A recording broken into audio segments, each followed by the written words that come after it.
বাবার মৃতদেহ সামনে রেখে বললাম, বাবার ঋণদার যারা আছেন, আপনাদের পাওনা টাকা আমাকে জানাবেন। বাবার ঋণ আমি পরিশোধ করব। ছোট বোন আমার হাত চেপে ধরে বলল, ভাইয়া, তুই শোধ করবি কিভাবে? তুই নিজেই তো 5 বছর ধরে কোনো চাকরি পাচ্ছিস না। বেকারত্বের শিকার হয়ে টাকা শোধ করবি কিভাবে? বোনকে অভয় দিয়ে বললাম, শত কষ্ট করে হলেও শোধ করব বোন। সারা রাত আমার ঘুম হলো না।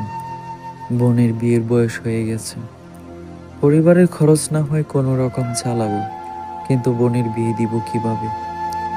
পরদিন সকালে ঋণদাতারা এসে বাড়িতে হাজির।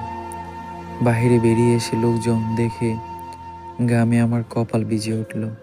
মৃদু সুরে বললাম, আপনারা বাবার কাছে কে কত টাকা পান বলুন, আমি চেষ্টা করব শোধ করার। ওদের মধ্য থেকে একজন লোক এগিয়ে এসে বলল, আমরা ব্যাংক থেকে এসেছি। উনি তার ছেলে মেয়েদের জন্য 7 লক্ষ টাকা ব্যাংকে সঞ্চয় করে রেখে গেছেন। আপনারা অতি তাড়াতাড়ি ব্যাংকে যোগাযোগ করুন। এই কথা বলে তিনি চলে গেলেন। বাকি লোকগুলো তারা ছোট ছোট সমিতি থেকে এসেছেন। ওরা জানালেন, বাবা ওনাদের সমিতিতে প্রতিদিন 20 টাকা করে সঞ্চয় রাখতেন।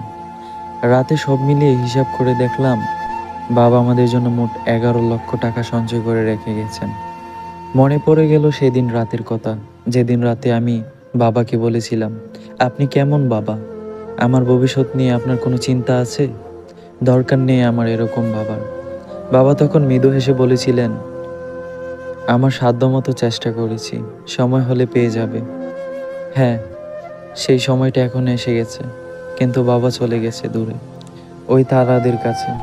আমি আকাশের দিকে তাকিয়ে দীর্ঘশ্বাস ফেলে বললাম, বাবা, আজ পর্যন্ত তোমাকে কখনো বুঝতে পারলাম না। এখন বুঝতে পারছি কেন তুমি একটি শার্ট পরে বছর কাটিয়ে দিতে।